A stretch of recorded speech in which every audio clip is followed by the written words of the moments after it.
was. Yeah, sure.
Well, good evening, everybody. Yes, it is it. It is I. It is us. It is all four of us. It is Tuesday night. It is about 7:59 Central Standard Time, and we are here, folks. It is the last show of the season here for the Roundtable. We have hard to believe all that many weeks have gone by so fast, but here we are. I remember when we started this season, and we were all optimistic for our teams, and some did better than expected, and some did about what they thought, and well, Handy's team just did what they do. So, you see anyways, what my screen name is, right? Yes, I do. I see it. But yeah, so it is Tuesday night. Welcome to the Round Table. This is our post-Super Bowl show. Super Bowl 60 was this past Sunday. I'm sure you all were watching. I'm sure everybody was excited. And there's a lot to talk about, a lot to unpack. So let's just see how everybody's doing, though, because I haven't been here in a couple of weeks. Handy, how we doing on this fine Tuesday? How you been? How's it going? How's it hanging? All that good stuff. What's going on? I've been good. Things are going great. I am off work until Friday, and since you asked, I'll go ahead and answer that last question to the right. All right, there you go. Hey, I asked, right? There you go. You did. You set yourself up for that, sir. I know. It's okay. Believe me. I don't need anybody's help. I can set myself up. Anyways, let's keep moving. But yeah, I tell you, I knew this was going to happen. I've been on. We've been on for 1 minute 36 seconds, and we've already gone into the madness. So there you go. That's got to be a record. That's got to be a record. That didn't take long at all. Delilah, how about yourself? How are you on this fine Tuesday? How's it going? Oh, I'm good. I'm just chilling. Glad to be on tonight with you guys. So. Yeah, one last time. No, day by day, hour by hour, minute by minute. There it is. I love it. Right, absolutely. Yeah, okay, Michael McDonald. Trying to shove down my existential crisis every day. Oh, okay. Fair enough. I didn't realize you had one every day. That's awesome. I mean, no. Keep fighting a good fight, sister. Let me tell you. But Tina, how about yourself? How are we doing over there in Tina Land? How's it going? How's Chewy? There he is. He's out hanging with Grandma. Oh, nice. Grandma's been feeding him more than she should. There you go. Fantastic. Like, I'll stay out here. I'm good. I am not working tomorrow because it is my birthday. Oh, you ruined my surprise. I actually was going to mention that, but yes. So we're not on tomorrow, but right. Tina's birthday is tomorrow. So everybody, if you know her out there in TV land, wish Tina happy birthday. She's at her. I got an early birthday present on Sunday, so. Oh, okay. Fantastic. There you go. See? Right, there it is. Fantastic. All right. So as you know, there was some kind of game this past weekend with a concert in between it. It was great. But no, obviously Super Bowl 60 was played this past Sunday.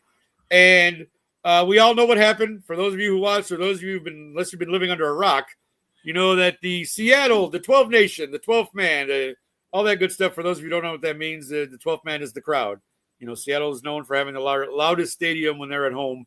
They beat the Patriots 29-13. Again, if you watch the game, though, it was nowhere near that close. You know, Patriots had some garbage yards towards the end and some garbage scores that kind of were just like, whatever, you're way out of this game.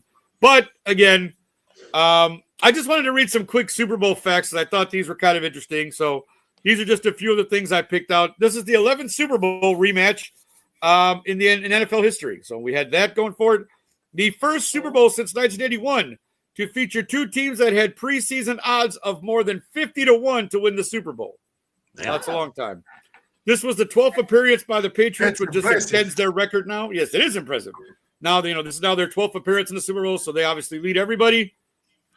The Seahawks became the first team to go through an entire postseason, this is the most impressive one, without committing a single turnover. That's a fantastic stat. I had to put that in there. And also, because I think he deserves credit and deserves some love because he doesn't get any, Sam Darnold is the first quarterback to win a Super Bowl after playing for 5 different teams. That, my friends, is an accomplishment. And that's all I'm saying. But this is also the first time that both Super Bowl teams were ranked in the top 4 in regular season scoring and regular season defensive scoring. That in itself is a stat I was not even close to being aware of. So that's kind of an impressive thing as well. When you say, like, well, maybe 2 of the better teams actually did play in the Super Bowl, folks. There you go. And the one last fact that I wanted to throw in just for the hell of it is that if you want to know what the exact halfway point between Seattle and Foxborough is, it's Fergus Falls, Minnesota. So there you go. I have now educated you on that. I've never heard of Fergus Falls, but good for Minnesota. I have a stat for you. I have 2 stats. Okay, sure. Give me what you got. With this loss, New England has now become has lost the most Super Bowls of all the NFL. Wow. Is that Now it's 6. because now it's 6? Okay. Oh, okay. It used to be the Broncos at 5. It's now 6. Oh, right. Okay, right. Yes, the John Elway led Broncos. I always hated him. But again, I digress. It's not about John Elway. And I don't know if anybody knew this. Okay, what you got? Did you guys know that the Jets drafted Sam Darnold, Yes. the kicker Myers, and Okay. another guy who played on the Seahawks for the Super Bowl. Really? So they had 3 former Jets. Well, probably a lot of former Jets if we go through all the rosters. But no, but yeah, there you go. That it was Myers and Darnold. Right, the kicker and Darnold, right, exactly. That's awesome. That's a great one. Thank you, Tina. That is good. You're welcome. But yeah, of course, like I said, I know all 4 of us watched the game. We were all watching in different locations. But Handy, I'll start with you, buddy.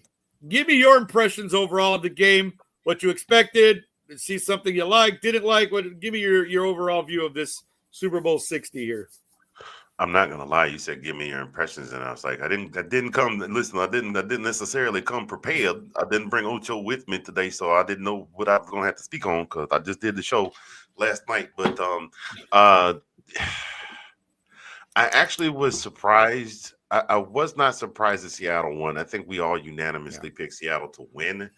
I just was surprised that Seattle didn't dominate more than they did, or dominate more offensively than they did. Jackson Smith and Jigba only had 27 yards receiving, and that was a head scratcher for me.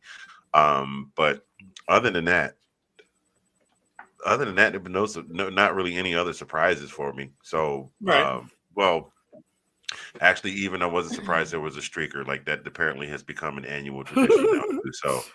Yeah, now that was funny. I think we are unanimous in the opinion that it was right streaker, and then we got streaked by Chewy there. So there you go. Oh wow, big orange tail. You didn't see that, huh? As soon as you said that, he walked by. He wanted to get in. He's like, I'm in on this. Let's go. Oh man, well we got to play that then. But I think we all unanimously can agree that hi Chewy.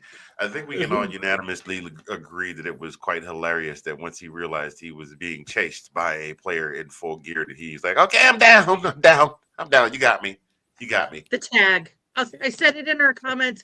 Let's say it again. It was the fact that the player felt he had to tag him. Right, because like I said, if this was the 90s, they would have hit his ass. That would have been it. This was 40 years ago. That guy would have been tackled. That would have been it. Gone. Oh, yeah. His head would have been bouncing off. Right. His bare chest would have been buried into the turf there. That would have been it for him. But yeah, no, again, Delilah, will go to you next. Again, what are your impressions, or what were you, what did you think watching this game? What, your thoughts? About who? The game. Oh, I thought you. I'm sorry. I thought you. No, it's okay. Sorry, No. Oh, no. No, you're good. No, I'm not gonna lie. Oh. I understand it was very defensive, but I was bored as hell for a lot of it. Sure. There was that. I get it. I knew it was gonna be all defense. I definitely, we called it on this show. I called it on the ladies show. I was like, there's just no way to be super defensive.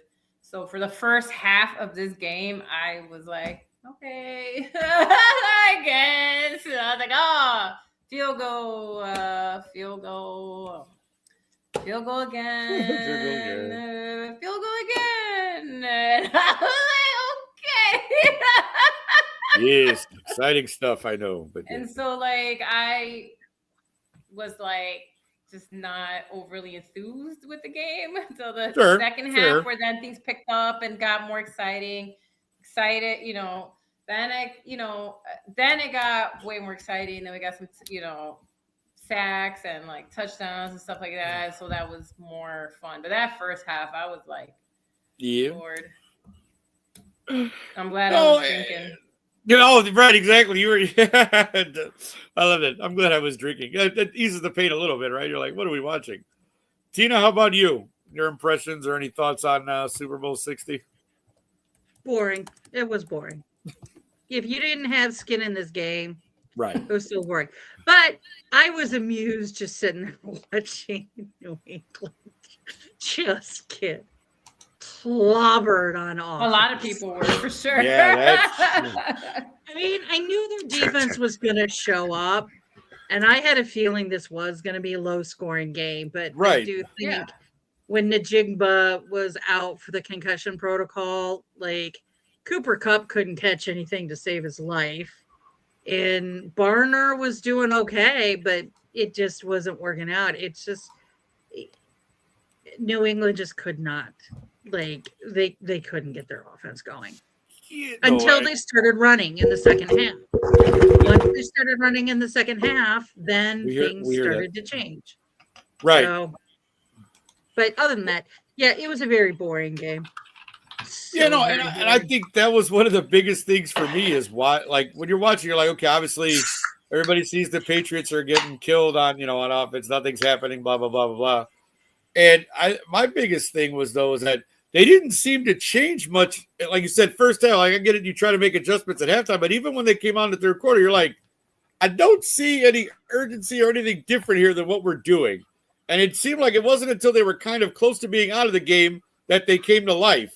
And it's like, that's a little too late, my friend. The fourth quarter is not the time to try something new. Call me crazy, but I'm just why? Vrabel's been still of the proponent that we should be voting for all of these, that they should be voting for all of these after the Super Bowl is over. Because I bet you 9 out of 10 guys, you ask the people who voted for Josh McDumdum Daniels to be the offensive coordinator of the year, they want that they want that vote back.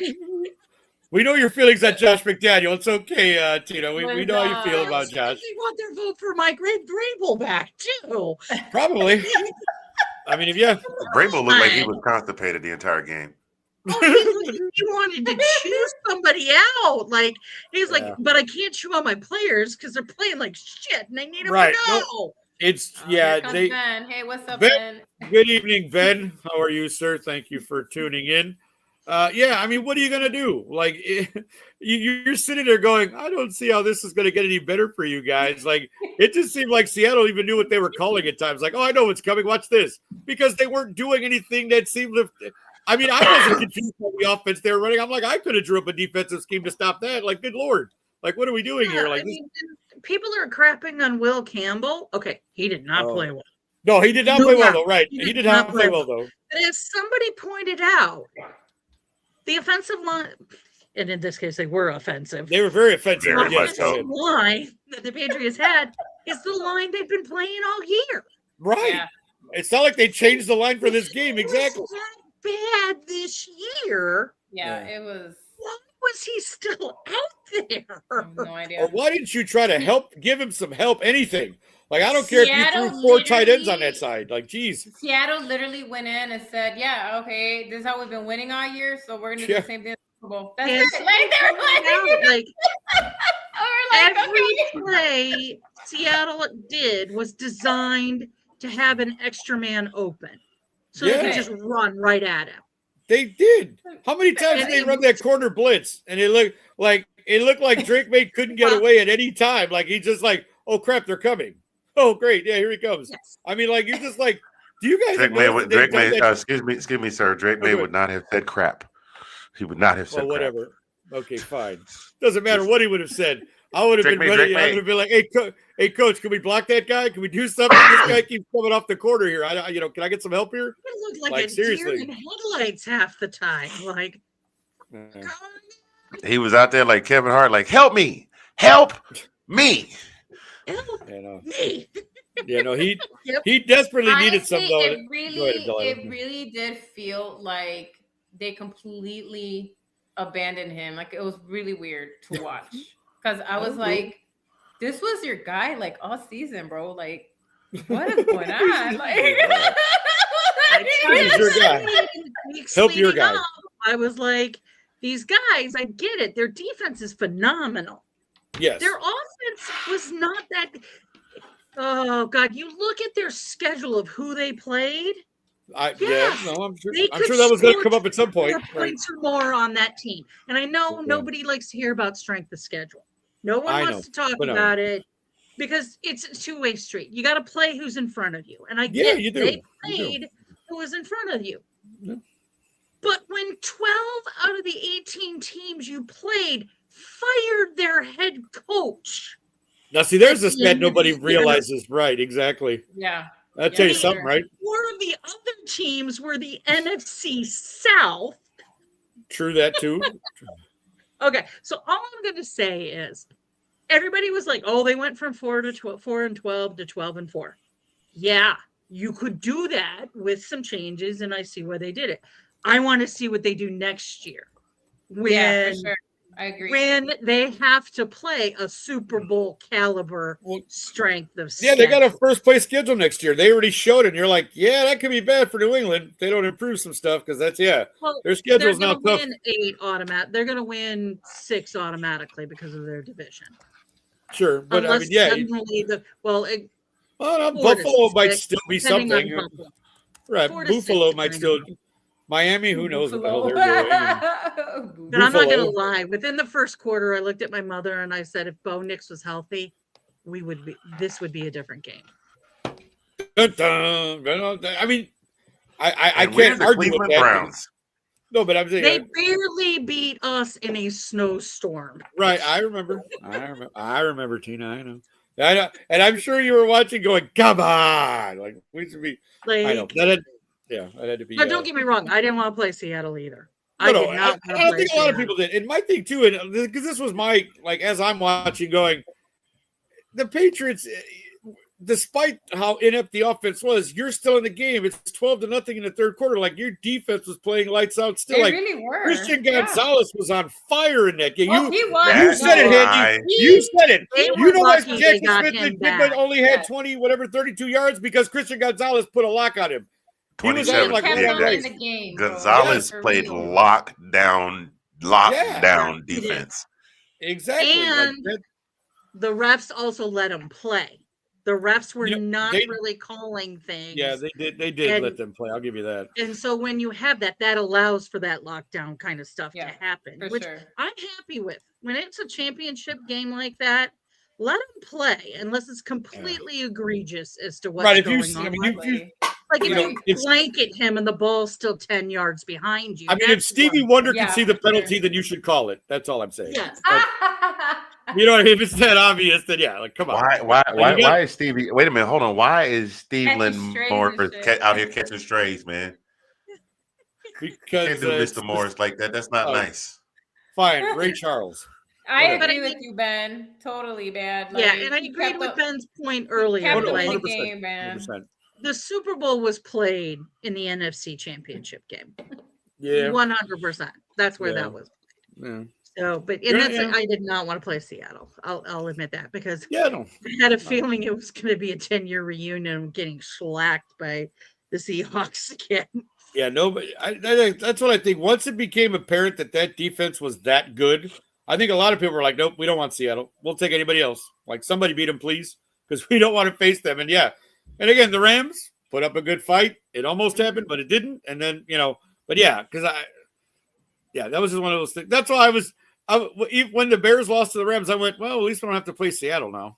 Because I think that would have been That might have been really bad for us. I'm just saying, like, because I don't think we were prepared for that. Meanwhile, Geno Smith is sitting at home like, I don't know. Well, think about Geno. Well, that's the funny part with Geno Smith, right? So he's not re-signed in Seattle. He goes to the Raiders and they win 2, 3, whatever it was. Like poor Geno, man, he looks like the worst guy. Let's be realistic. Let's be realistic. Geno Smith was not going to take 12 Nation. Smith was not going to take 12 Nation to the Super Bowl. No. But at least they had kept him on as a backup. Okay, but how many of you would have said that Sam Darnold would have done it? I know he went 14-3 the year before, but how many people honestly would? No. Sam Darnold, what? Me. Go ahead, say it. Go ahead. You really? Okay. Yeah, the kid was phenomenal in college. It's not like that. There's no denying that. I know, but people were going. I'm talking about his first, 5 years, 6 years in the NFL. I understand about college. Okay, I understand that, but I'm just saying why. I'm saying I'm trying to get to the part of the criticism. Right, like I'm trying to get to the part of the criticism. Now that's where you go to suffer. You go to the Jets. If you get drafted by the Jets and you don't get traded out within the first 5 years of your career, that is going to be the entirety of your NFL career. That's just reality. The way that the Jets are right now, he was too good to be, and he was too good to be there. And fortunately, he was able to get out. He pinballed his way around the league before he found himself out west. Yeah, no. And again, I mean, I know with Minnesota, they figured they had J.J. McCarthy, so they didn't need Sam. And it's like, if I'm Minnesota, I would have kicked, I'm kicking myself for sure, only because you already had the guy in the building and McCarthy was coming off an injury and you just decided, I mean, it's like, come on, man. Like, I find you got the rookie, but the kid missed his entire first year because he hurt himself. And you're just going to get rid of the veteran quarterback and just and then look what happened. You missed everything. This guy's raising a Lombardi trophy, so there you go. And left out for Sam Darnold. I mean, I'm happy for Sam, and I'm glad he won, like 100%, because this guy took nothing but a beating for the his first 6 years in the league, whatever seasons, I mean, he just this guy's horrible, it's trash, and this, and even again. Think about this. This is why I definitely am glad I brought that stat up about the entire team went through the whole postseason without turning the ball over. So, yes, Sam is part of that. He handles every snap. The guy did not turn the ball over. Now, I get it. Nobody fumbled either, but the guy was on. Whatever you want to call him, game manager, whatever it was, he made sure that his team didn't make the mistake, which is what everybody was waiting for, right? You're like, well, Sam's going to do this. He's going to do something, right, guys? He's going to turn the ball over. No, he didn't turn the ball over the entire playoffs. This guy deserves every credit and every accolade for this season that you could throw at him. And I'm glad. I'm really glad they won. I really am happy for Sam. Again, if he never wins another game, fine. But for this year, for this time, and at this point, all the criticism of Sam Darnold should just be gone. It won't matter. We talked about that before. I know, but I'm just saying. But I mean, with the Super Bowl win, it doesn't matter because you'll never be able to take that away from him. So 100%, exactly. Joe Namath, they done a damn thing since he won that Super Bowl, damn near 60 years ago. Well, except hit on Susie drunk. And make pantyhose commercials. And the jockey commercials. He had the jockey commercials. But I'm talking about from an NFL standpoint of view. He didn't really do a heck of a lot more after he won that Super Bowl. And he will forever be remembered by those of us old enough to remember as the guy who took down the unbeatable team because the Colts was supposed to be the I'm glad you said that because this is my argument for Eli Manning. I understand he won 2 Super Bowls against the Patriots, but his regular season stats suck compared to other quarterbacks who are in the Hall of Fame. But he's going to get in at some point because he won 2 Super Bowls. But I feel like you got to look at the total body of work. And I've said this, and I know because, Marino's in, he didn't win a Super Bowl. I've been advocating for Phillip Rivers for the last 2 years, but now he's got to wait another 5 years because he came back this year. So we got to wait 5 years to see what Phillip does. But I'm telling you, this is what drives me nuts about stuff like this. I mean, Flacco's won a Super Bowl. You putting him in the Hall of Fame? Doug Williams won a Super Bowl. He's not getting in the Hall of Fame. I mean, he's not in, I'm saying. But, I get it. It's because of who he beat, right? And he's a Manning. So, he's got 2 impressive wins. So? That guy first balance. Is that a win next year? I mean, he hasn't got in the last 2 years. So, again. I feel like he might make it next year, though. No. I'm sure eventually he gets in. Yeah. I'm just saying, going off of what Handy just said. I agree with you. Yeah. It's like, what do we? Oh, here we go. So I'm going to channel my inner Vern from Stand By Me, except saying, you want to see a dead body? It'll be, do you want me to talk about James?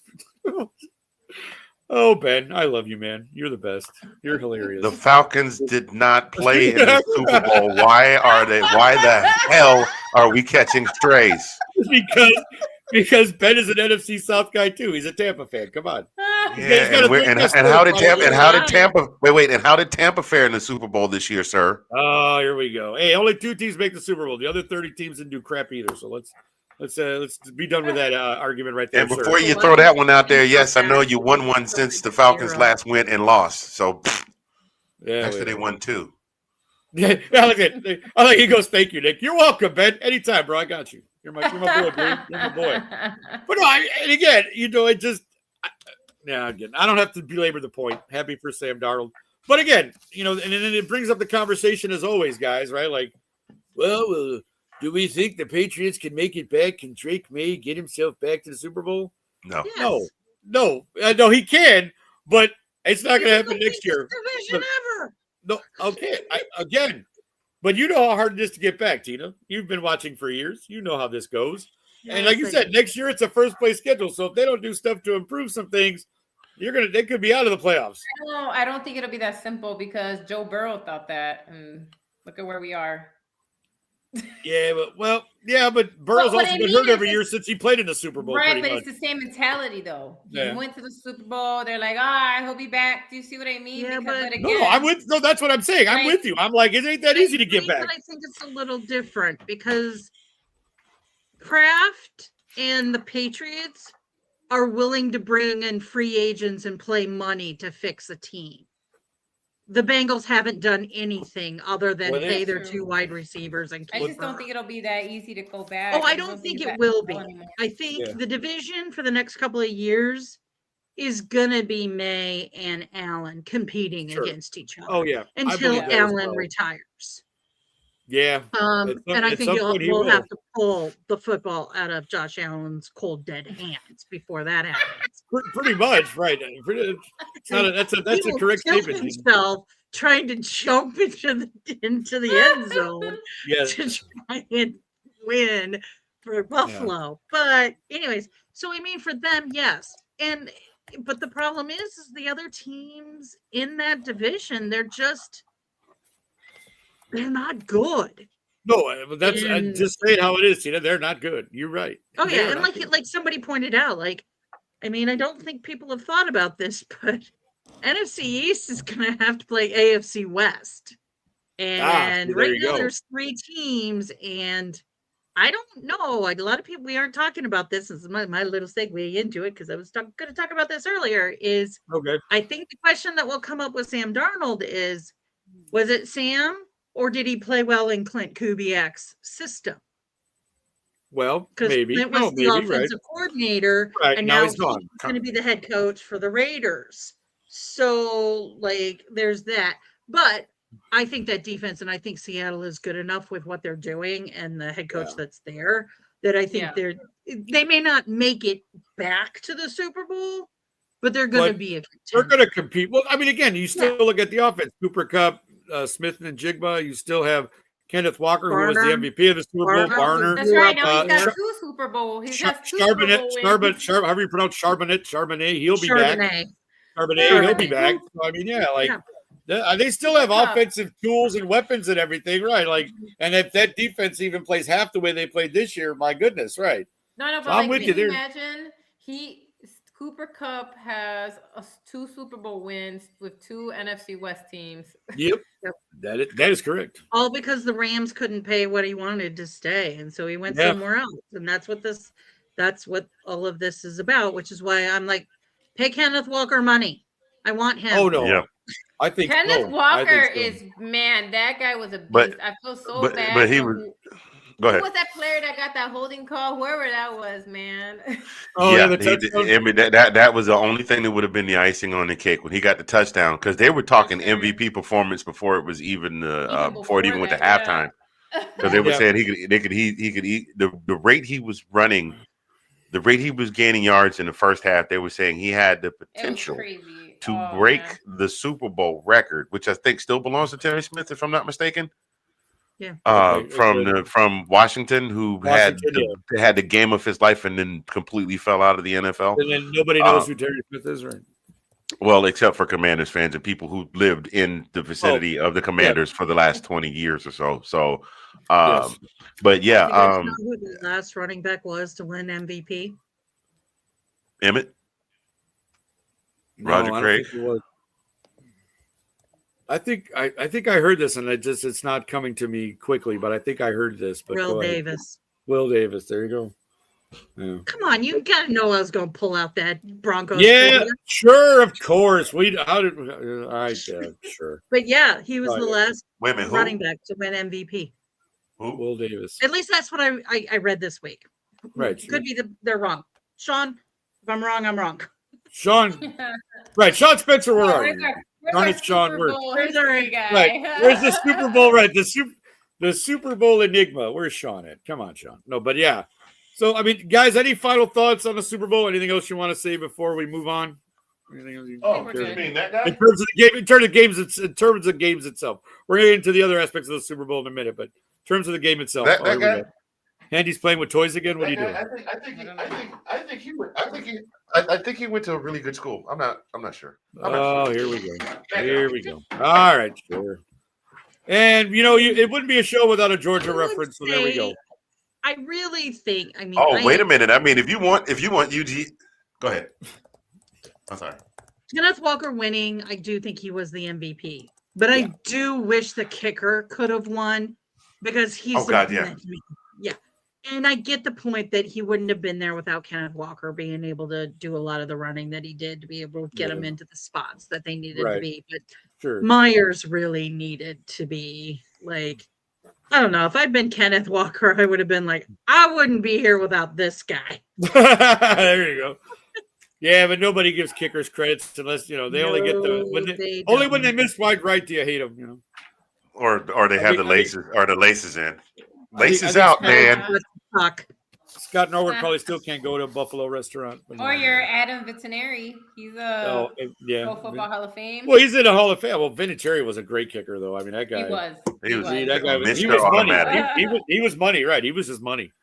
He took it literally the number of times that the game comes down to a field goal, and you can already and Vinny's out there warming up, and you can just see the other team already packing their stuff because they know he's going to hit the field goal. Yeah, no, you do. Yeah, he was pretty automatic. But there you go, folks. Super Bowl 60. What happened? Hey, I'm alone. Well, this is Nick time. I did not mean to do that, y'all. Oh, sure, right. Sure. Thank you. Believe me, my face. Listen, my face does not need to be that big on the screen, sir. Please don't do that again. I scared myself. We do not need to do that right now. Sir, anyways, sir, listen. I did not clean my glasses before this show, and I'm punching the wrong buttons. So I was trying to make the screen smaller so I could see all four of y'all at the same time, and made it bigger. Okay. Okay. But anywho, let us take a quick break. Hold on. Wait. He saw it. I was wondering if you were going to see that. Benjamin Quintavious Jamar Cornett III. Oh, hell no. Leave my team the hell alone with them damn speeding tickets, sir. Speeding ticket. Oh, my God. You got to love it. Back then it was for weed. Anyway. So facts are a problem? Yeah, that's the problem. Oh, man. Facts are a problem? Facts are a problem. Right. Facts are a problem. But and on that note, folks, let's take a break. We'll see you on the other side. That's hilarious.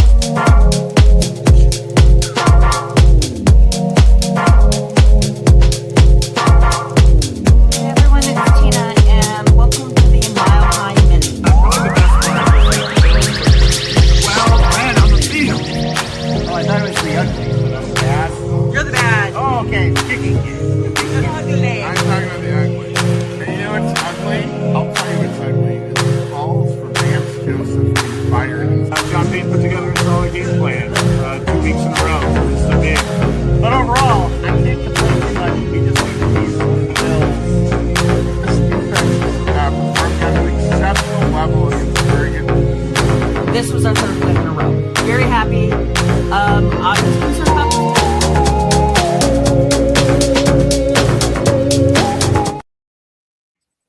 That, of course, was Mile High Minute, the Thursday night show that Tina is a part of. Sorry, not has been, is a part of. Are you guys doing a final show, Tina? Or are you guys done? We did ours after You the did yours? Okay, gotcha. Okay. So there we go. Mile High Minute. You can probably check that out again next year.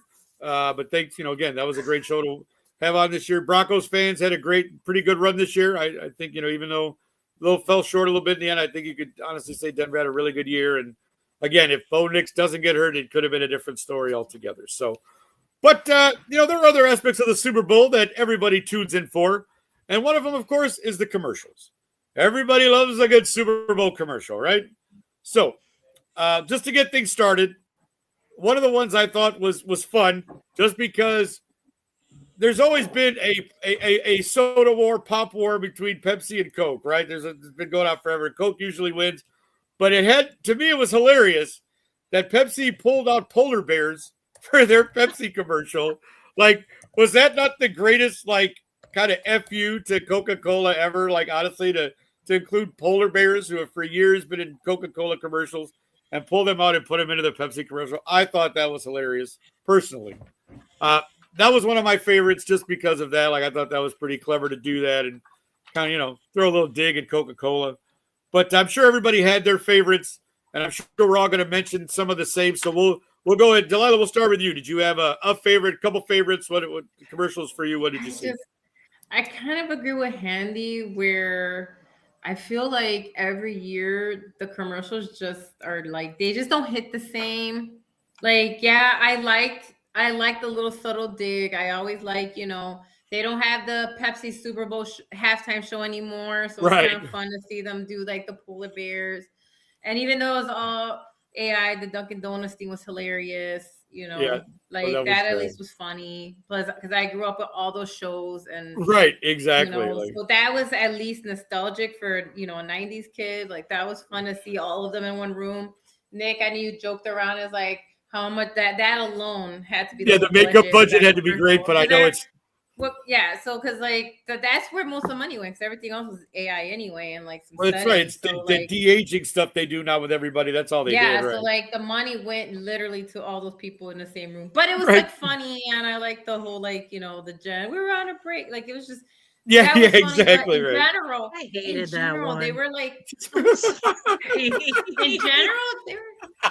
they were I don't know, man. It was very weird vibe for a lot of those commercials. As they were very dystopian feeling and it was just really I don't know, man. It was just should there be some more funny ones? And I think we could safely say Delilah was not a fan of the Super Bowl commercials this year, my ladies. Maybe one or two. It's just I feel like the whole vibe just did not match. I don't know. Fair. It was just that's fair.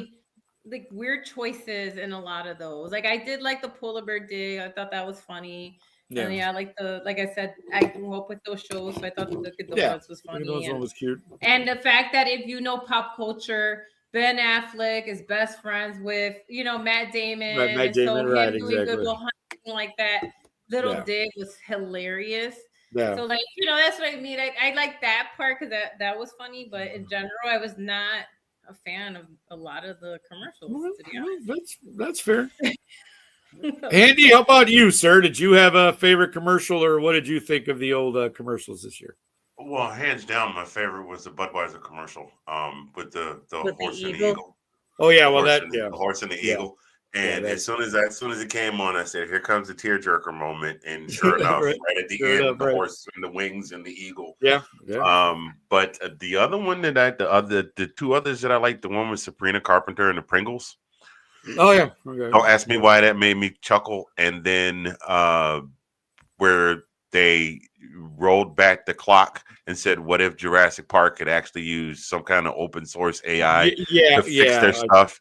And they wound up making billions of dollars on Jurassic Park, and none of the animals broke out. And it was, those were my three. On the other side, Danny McBride, I love you. You had a great run as Kenny Powers. It's time to sit down. That commercial was garbage, hot, flaming garbage. Fair. Even having John Bon Jovi show up in the end didn't save it. There it is. I was gonna wait for somebody to make the Bon Jovi reference because boy, I know John's an older man, but boy, I mean, good for you, John, not buying the hair dye and not buying into that. That guy has complete white head of hair now, and I love it. I'm here for it, John. You do you, buddy. I love it. But sorry. Go ahead. I'm sorry, I didn't mean to cut you off. Go ahead. Sorry. No, I was gonna say when he did I caught when he was doing the introduction. I said I thought he was a New Jersey guy. And what's her nuts? The girl that does the content that I send to the chat every week. I can't remember her name. Where she does the team meetings. And they said I thought John Bon Jovi was a Seattle guy. She said, "Yep." And now she thought it was a New Jersey guy. I said, "Yep." It wouldn't be the first time that somebody left New Jersey to find success in Seattle. Did not. Yeah. Anyway, moving on. Anyway, he owns part of the Patriots. Does he? He's one of the minority people for the Patriots. Yeah. Okay. There you go. That's why you see him at Patriots games a lot. There it is. I gotcha.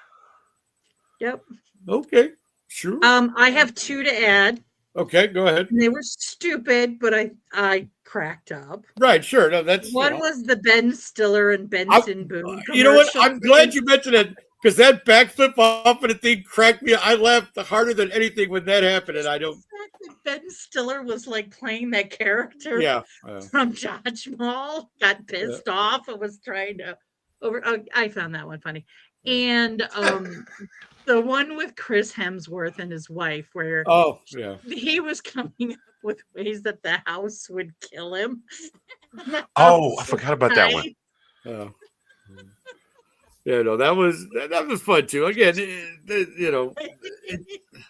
So my mom was like, "Who is this guy?" Yeah, I'm like, "Thor from the Avenger movie." She's like, "Doesn't look like him." It doesn't look like him.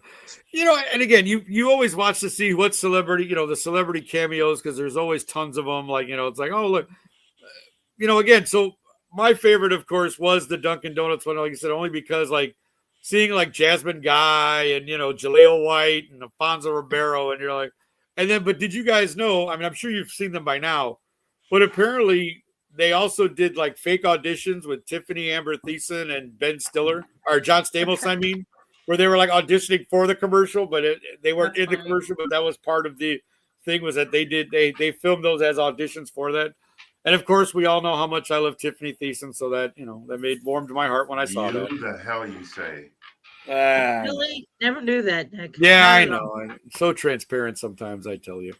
I know you can't see it, but you, like every other boy, was in love with Kelly Kapowski. Sure, but does every boy from back then have a photo with her? And 2, I know you can't see it, but I have the Kelly Kapowski Funko Pop behind me on my shelf, ladies and gentlemen. Yes, that's my fandom knows no bounds, and I am not ashamed to say that. Yes, so that's it's up there on the shelf. I got the Kelly Kapowski Funko Pop, so yes. But no, so again, the commercials are always a fun part of the game, but I think this year was just a bunch of movie commercials. Like I just feel like it wasn't in years past where you're like, oh my God, that was great, or that was innovative, that was this. Like, a lot of them, I just went, whatever. I didn't, like you said, remake those fun ones, man. Like, like Doritos, like we were talking about in the group chat, like, where's the Doritos commercials? Where's all the Bud Light commercials that were funny? Like, where is anything like that? Like those. The ad budgets aren't there for that anymore. Guess not. Well, AI, because you can make it cheaper now, right? Like, the last significant Doritos commercial I remember was the one where the guy shows up to take the little boy's mom out, and they're sitting in it together on the couch. Oh, yes. And he says, "You better not touch my mama or my Doritos."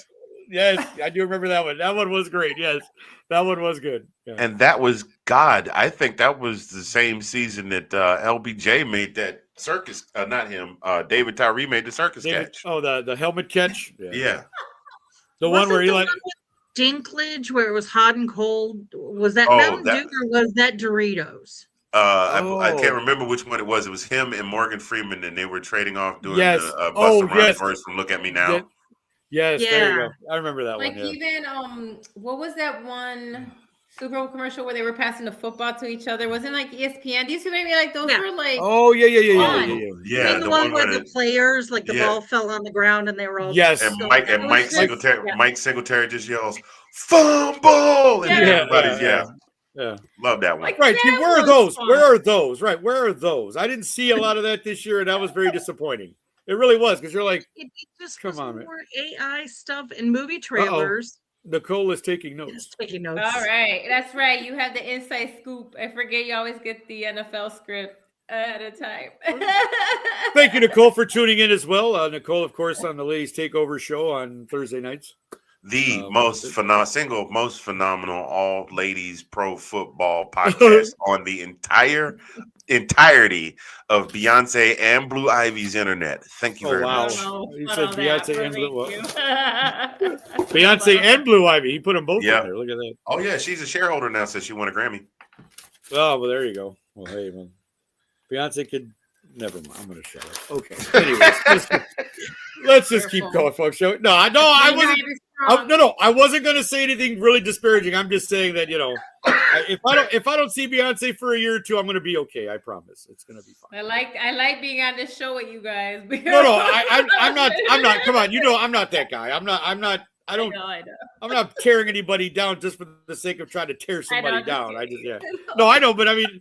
You for a minute you were like, oh shit, what's he gonna say? All right, hold on, Nick. What are you talking about? What are you doing? Delilah gave me that look. No, she did. She did though. She gave me that real quick, like, what you gonna say? What you gonna say? I'm watching you. No, but so let's move on. Right, we went through the commercials again. We all feel it was a lackluster year as far as commercials are concerned.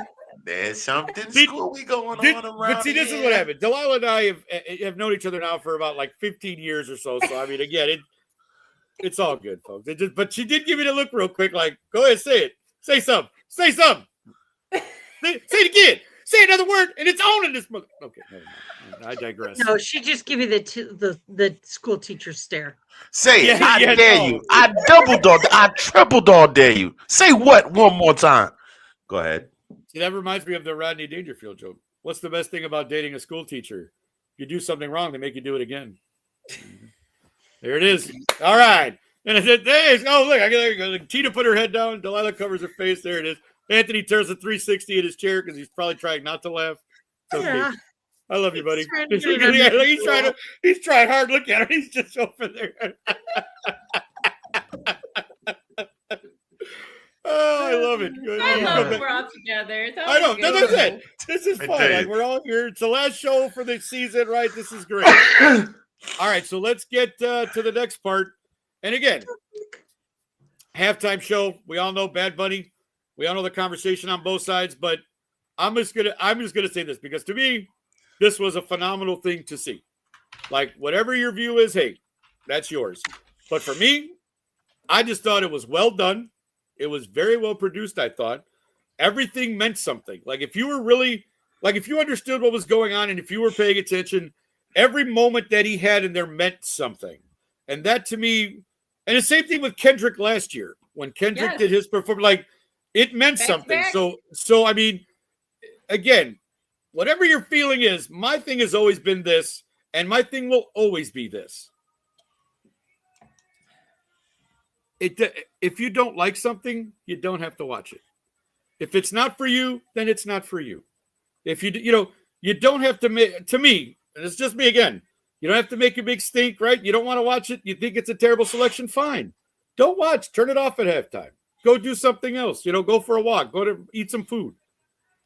But, your argument, and the argument was a terrible one, we all know, because, again, half the artists at halftime have not been from the United States. They're not even U.S. citizens, right? Like, you've had the Rolling Stones. You've had U2. The Weeknd is not from here. I mean, you could go Phil Collins, like you could go on and on. Right? Let's just be honest.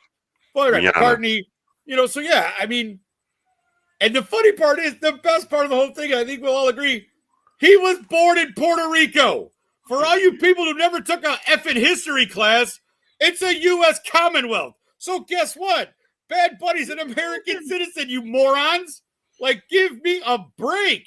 Seriously. Like, come on. What are we talking about? Nick. Nick. Yeah, I'm sorry. Go ahead. Breathe. Take. Breathe. No, I am. I just take a pulse. Because to me, this is what I'm sorry. I'm going to get off this in a second. I'm going to let you guys talk about the halftime show. It was great, but I just don't understand why people feel they have to say something. Again, if you didn't like it, fine. It's not your thing. Don't watch. But to continually just go at people and have these arguments and all this stuff, it's not necessary. That's all my thing. That's all I really want to say about it. Again, I know what it meant, and I understand. Not that people didn't, but I understood it. Like I watched, because again, you couldn't pay me to name a Bad Bunny song. I don't know any of his stuff. I really don't. I don't listen to Bad Bunny. I'll admit that. I had no idea what he was going to sing, and every song that he did do, I didn't know any of them. And again, yes, I know I'm a Latino, but I don't speak Spanish. So if you want to nail me for that, go ahead. But I don't. So I didn't understand a lot of what he was saying, but that doesn't mean I couldn't enjoy what he was doing, what he was trying to say. And I'm sorry for all of you who thought that he was going to do something controversial. All he talked about was love. And at the end, what did he do? We're all, his message was of a united message. So if you didn't like that, then I don't know what you're going to like, because again, he did everything that everybody thought he wasn't going to do. He did, like in my estimation. It was totally different than what I thought it would be. And I thought, again, not even understanding what they were singing, I thought it was great. And Lady Gaga, Ricky Martin was actually a surprise. I wasn't expecting that. The Lady Gaga was like, okay, cool. But then when you break out Ricky Martin, who hasn't really been seen musically in a while, and you go, oh, crap, it's Ricky Martin. Although I did make a comment that I thought he looked like the Spanish version of David Beckham, because he did look like them. But anywho, so you guys go ahead. Let's Handy, we'll start with you.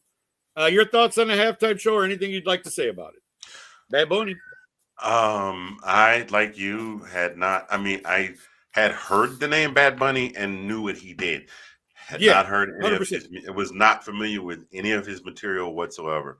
But I enjoyed the hell out of. I enjoyed the hell out of the halftime show. It's and then going back and seeing now that we've seen all we've seen the last 48 hours about the symbolism of what the show, what he tried to bring to the show, and then the things he did, like the significance of the lady from the little shop who actually owns the shop, and the kid he gave the Grammy to, and the couple getting married on stage, like the significance of all of these different things.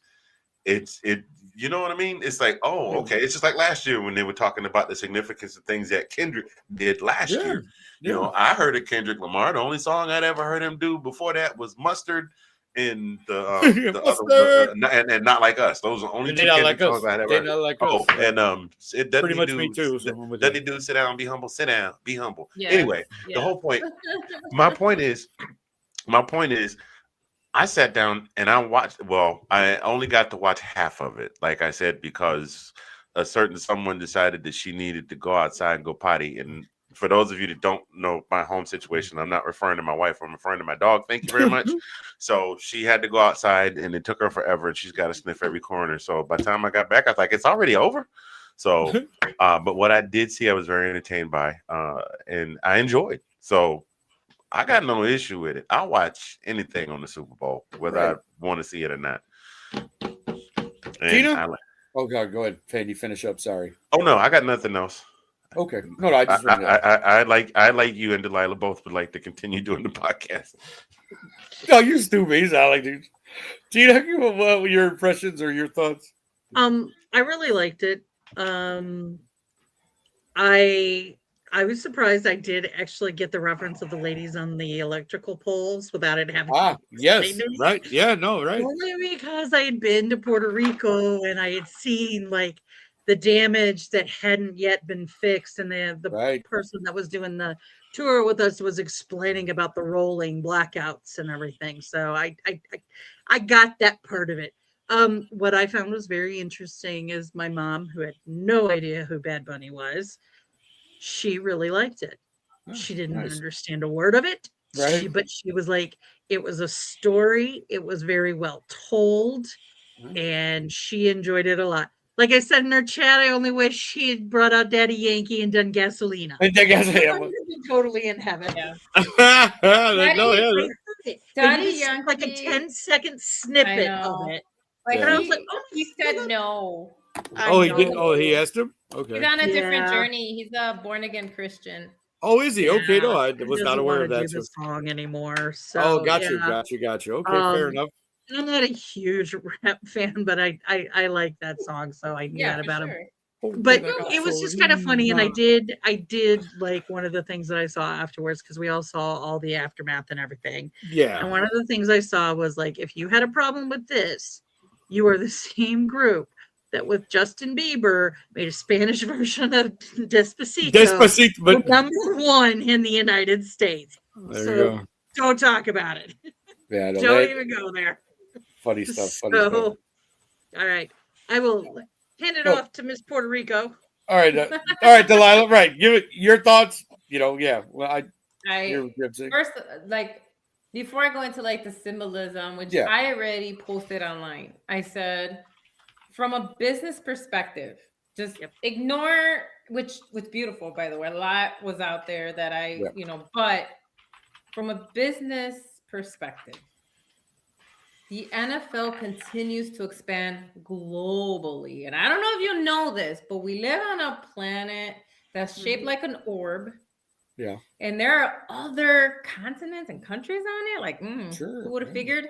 And so Bad Bunny is a global artist. Superstar, who charted in countries around the world that don't even speak English or Spanish, by the way. Right. He just charted in China, which I don't know if you know that, but it has the largest population on Earth. Charted in Japan, charted in multiple European countries that also do not speak Spanish or English, charted all over Asia.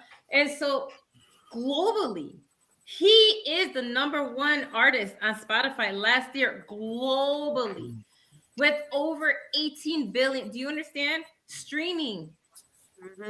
So again, it's not about you. It's about the NFL going, we cannot stay micro because we're going macro. And so we got to choose somebody that appeals to the world. And he does. He resonates with the world. True. And the idea of language is ridiculous because everybody who appreciates, we're a theater kids or enjoy theater. You do not need to know a language. We all know that's BS to appreciate music culture. Right. That has never been an ingredient in appreciating music, art, and culture. That's literally the whole point. Yeah. That's literally it. You want to vibe. It's the feeling. It's what it evokes. And that is all that matters. And he evokes happiness in people. He makes you want to dance. He brought a party, literally a party to the Super Bowl, which again is a party. He made you dance. He made you shake your butt. And now about the dancers, are you kidding me? Cheerleaders wear the same outfits. The bushes. No. The bushes? Yeah, the bushes were people. Yeah, the bushes were people. By the way, that was a genius idea because of the to be able to get people on and off really, really quickly. Yeah, it has to be done in the amount of time that he was given. Right, and that's genius because that means no one has to shove anything around. And I was laughing all the theater kids. Hey, kids, remember you were Bush number 3 on stage? Right, Bush number 4. And so, like, hey, I played a tree once in 4th grade. So yes. I was tree number 1. Fire number 4. Now I'm Bush number 475. How many theater kids felt joy? Because they were like, look, it's okay to be scenery. I mean, and so, like, it was just that as well. And so, 100%. and just the whole vibe, it's just the feeling. He brought you out to dance. He gave you multiple messages of unity. Like, together we are America. Like, I don't understand, like, how unified messages, how the only thing more powerful than hate is love. Like, I don't know how those two messaging could receive when it's literally all about love. Literally, he brought you love and like shake your ass and have a good time. And like, and at the same time, give you emotion. For example, like the kids sleeping on chairs. My God. Hey, that's a Latino staple at any wedding. I don't know if y'all have ever been to a Oh, it's a staple at my weddings, at our weddings too. If you go to weddings, to parties, to like, fall asleep on chairs. Because we bring our kids everywhere. We don't got no babysitters. Because we don't trust a lot of people. That's honestly that comes down to a lot of that too. And so you see kids sleeping on chairs, on coats, on jackets, on like that. Under the tables. Under the tables, right, exactly. And then they wake up and be like, all right, And so like that was great. And then all the flags and reminding people that the Americas, like again, geography and history, the Americas, like I don't understand like why that was so triggering for people. Take a geography class, or you don't even need to take a class. Google is your friend. You literally be like, list all the countries in the Americas, and you'll get a list. Watch Maniacs, and you'll learn them really quickly. Yeah, there you're right. Exactly. There you go. Like so it was fun, and I'm not surprised that they're saying it was between 135 million to 140 million people, because a lot of people have viewing parties, and in those viewing parties there were like thousands. They show San Juan. I missed it. Because I would have been having a good time, but so like it was crazy good, and kudos to the NFL not backing down either, just like sticking to their guns. Adding Green Day as the opener. So fun time. Yeah, they did other things. That's the thing too. Like there was other musical acts there. There was other, Like even if you don't got rhythm, it'll come naturally. He even had Cardi B dancing where she was happy because by the end of the game she wasn't and she left. So that's a whole other story. Well, that's because there was a whole thing going on. No, I know. Again, you know me. Because people thought she was going to perform, but I don't think she was in the right mindset for that. Probably not. No, she was probably like, no, nothing. But everybody loved the cameos. You had Jessica Alba, Pedro Pascal, Karol G. Again, Lady Gaga was another olive branch of like, hey, I'm not going to sing in Spanish. She's singing English. Yeah. And he said she's one of his favorite artists. And he's a monster. He's been a monster. He came from bagging groceries. That is like 1,000% true. Yeah. He bagged groceries in a supermarket when he was in his teens, because he's been around that long, which is crazy. And so like, and he used to use what the kids used back in the day to get popular before all these other services, which is YouTube.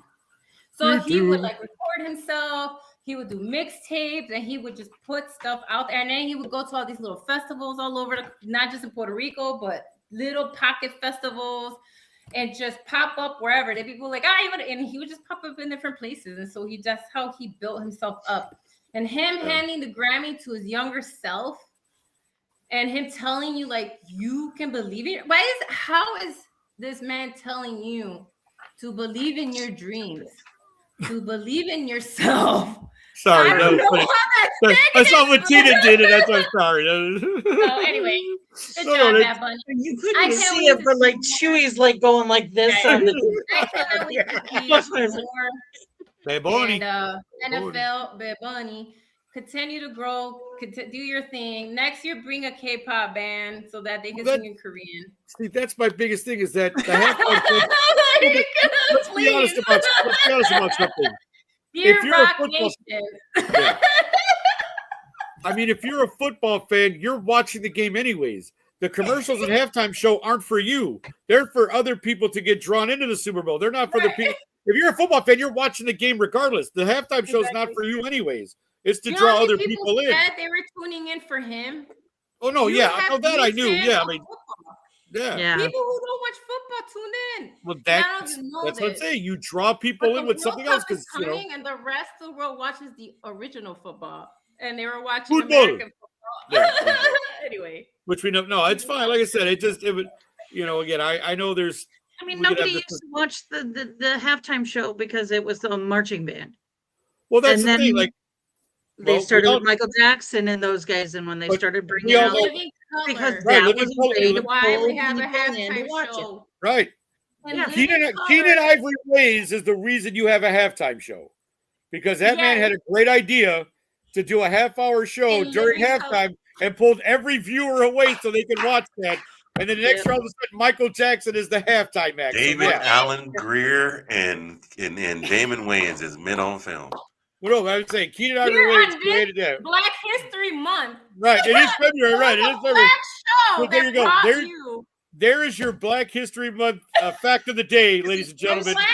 The winner of the NCAA championship, their marching band was the halftime show. Yeah, which that watches that crap.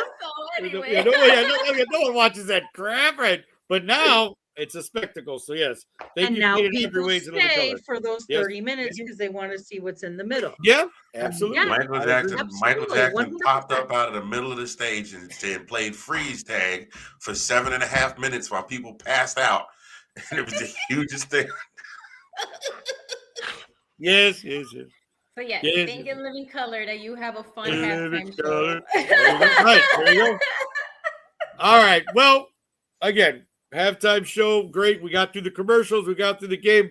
We're going to take a quick break, ladies and gentlemen. We're going to come back. Puth, I'm sorry. I wanted to say you did a great job with doing the anthem, right? Because people thought you were going to be boring. They're like, "Who's this guy?" I'm like, "I don't know. Watch a musical, guys. What's wrong with you?" Uncultured swine. Brandy Carlisle was great singing. She was amazing. And I kind of alluded to, but I do also like the fact that the NFL did choose to have Green Day open. Open. And a lot of people are like, "Oh, well, they didn't sing the parts that I like." Every song was a protest song. Right. And it's Green Day. They're trying not to get the plug pulled on them in the first 5 minutes of the show. For sure. But the fact that they had Green Day open is just like... I think they did a good job with all the musical acts this year. I thought it was good. Yeah. Coco Jones knocked out the Black National Anthem. She was on point. She looked great. She was glowing. Charlie Puth did a fantastic job with the national anthem. Brandy Carlisle, kudos. Yeah. Good job. Good job, musical guests. The music the last few years to me has been great. Has gotten way better. It's gotten much better. Yeah. The last few years with the anthem and everything, I think it's been great. So yeah. And again, if you look at it, it's a cornucopia of artists. It's a whole, it's all different people. It's country, it's rap, it's this, it's that. So it's great. You get to see everybody, and I think it's awesome. Sorry, I just want to shout out the other musical acts as well. I'm like, no, that's fine. Yeah, absolutely. No, absolutely. Like I said, I won't lie. I knew I missed some of the beginning in terms of the anthem stuff. I did see that Green Day was playing because I heard American Idiot from the kitchen of my sister's house. But yeah, that was it. So there you go. But we're going to take one last break, and then we're going to come back with our last segment for this show. So stick around. We'll be right back.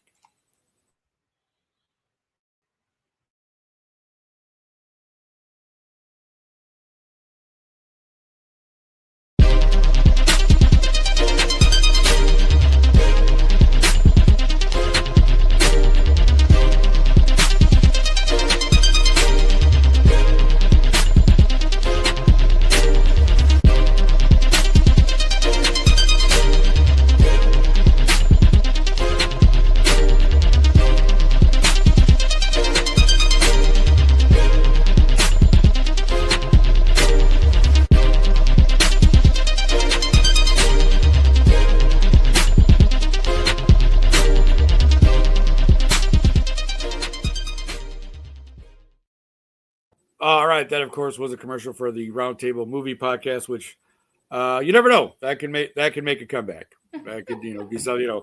We should. I hear tell the hosts are really good. The four of us, if again, we could do a whole show just on before we actually get on there of the stuff we talk about before we talk to football. So the four of us could probably go on for hours and entertain everybody. But again, this is our last show of this season. It has been a hell of a season. Unfortunately, because of work, I had to miss a lot of it. So I really appreciated you guys carrying on and doing the show every week. I mean, thanks for that. Again, appreciate that just because, again, this show has meant a lot to me over the last 6 years. Again, Delilah and I started with Sean, and it's grown from there. And Handy joined up, Sean left, then we got Tina, and it's been us for like the last 3 years. Tina, you've been up for 3 or 4. I don't even remember. 3? Okay, so the last 3 years, it's been the 4 of us, and it's been great. So I'm very happy I could be here to do this last show this year. So yeah, I just thought for one last thought today, just talk about your favorite moment from this season, or any highlight that anything to just kind of put a cap on the end of this year. So, Handy, we'll just start with you, my friend. Any last thoughts on this particular season, or anything you'd like to say? I look forward to this. Like, I'm going to have to find something to do with my Tuesday nights now. My Mondays have been free for a couple of weeks multiple weeks since a certain team decided to take an early exit from the college football playoff, but we won't talk about that. There's always next year. At least they made it to the college football playoffs. A lot of teams didn't, so y'all can just be quiet.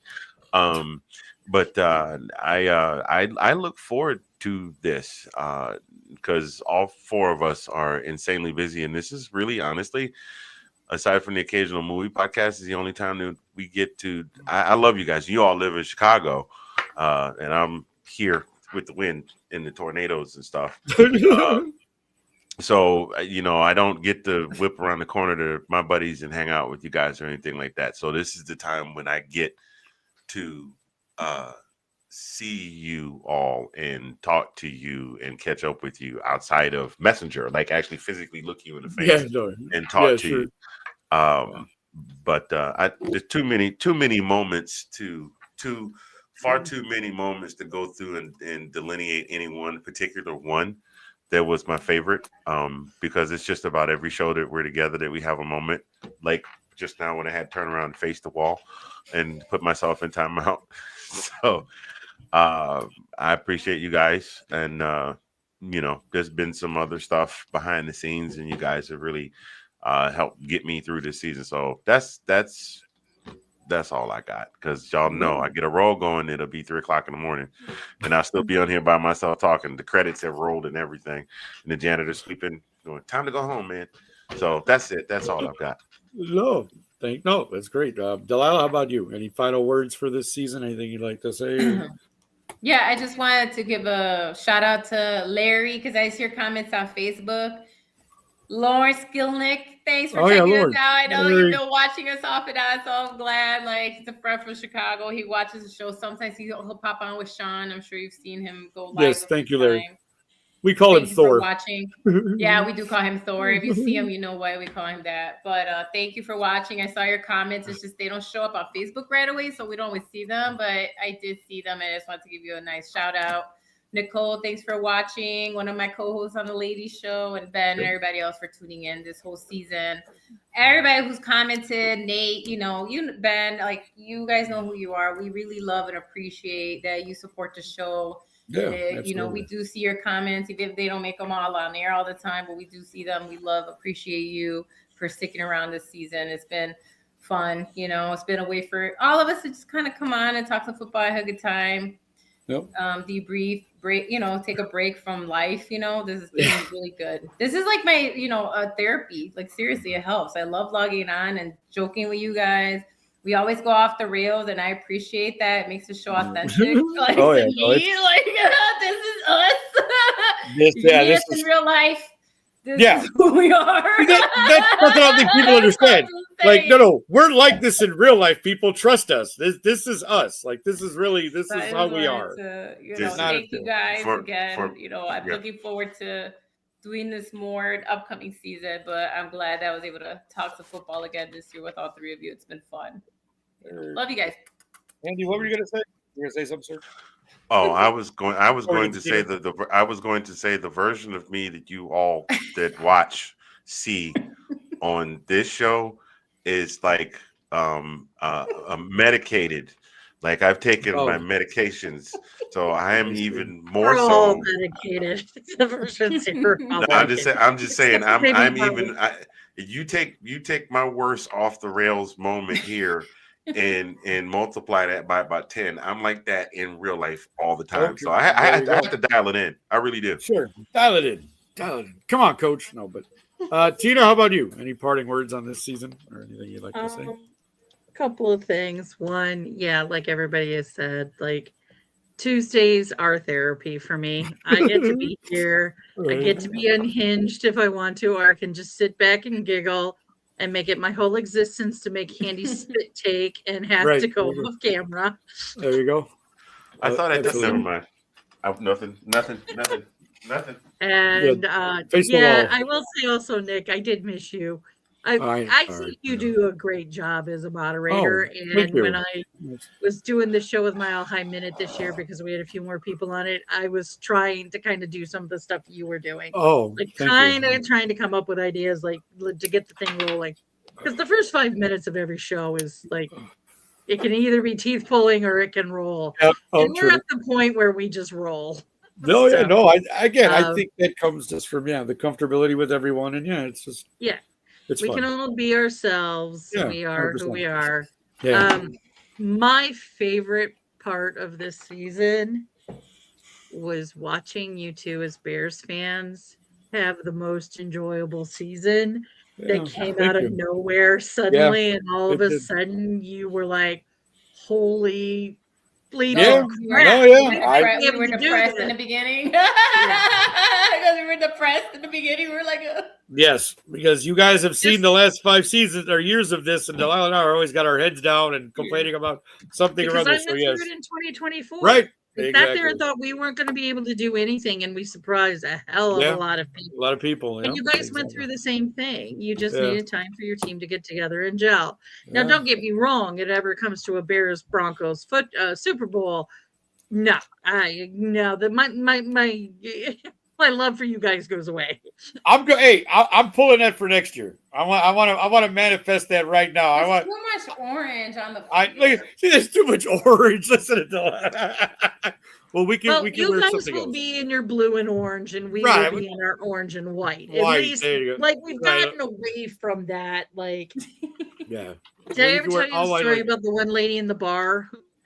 Yeah, that's what I'm saying, because it was very so I was at Cubby Bear for a viewing party. I don't remember if it was Bears or who it was, but I had on a McCaffrey jersey. And it was at the time when we both had the dark blue.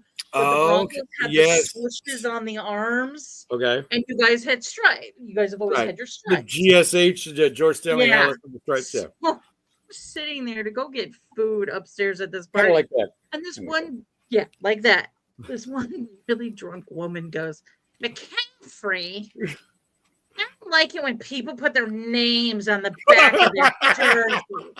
There's a bear named McCaffrey right behind me. And I turned around and looked at her straight in the face. I go, swooshes, not stripes. And she turned and looked at her husband. I was like, well, that was quite rude. He goes, she's a Bronco fan. There you go. Oh my God, that's the best. I haven't enjoyed it either because I know.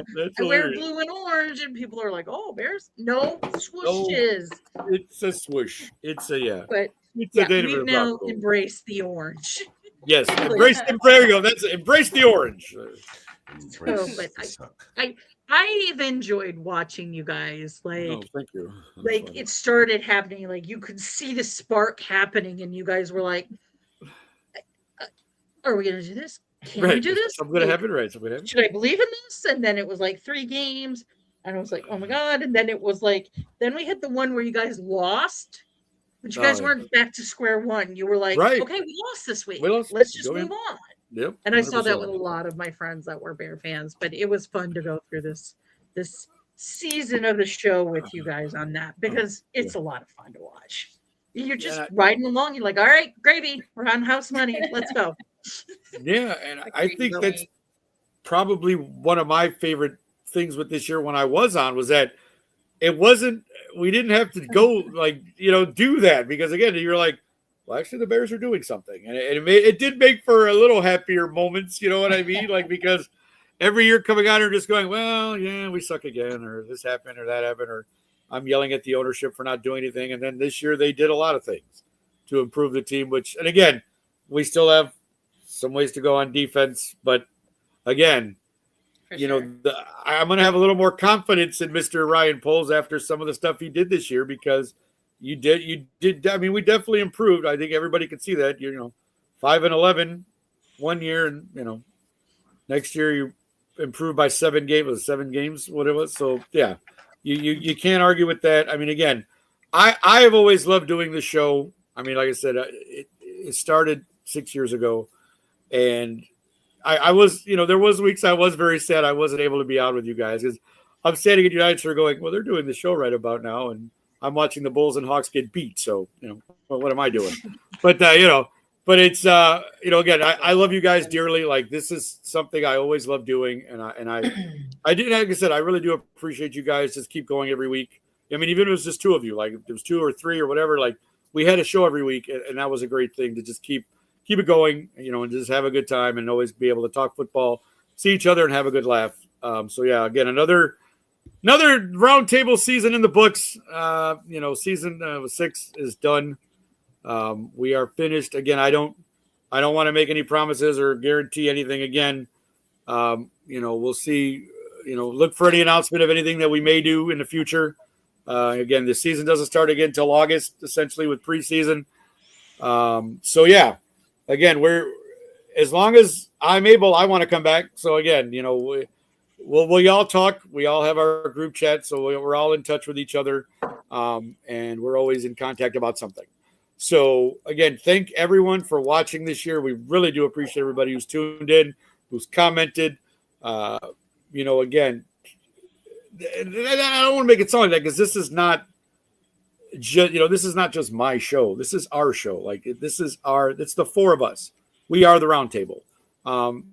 And I just but what now? Why are you laughing at the Roundtable comment? What's going on over there? I'm sorry. I'm Monty Python dude. I immediately thought we're Knights of the Round Table. We dance whenever we're able. Or I thought you were start thinking Men in Tights or something. Right, yeah, exactly. Men in Tights? No. Men and Women in Tights? No, but again, tights, right. Thank you guys very much again. So signing off for the last time this year for Anthony Handy, Tina Winter, and Delilah Crespo. I'm Nick Rosario. See you when we see you. Everybody have a great one. Thank you very much for watching this year. Have a good night.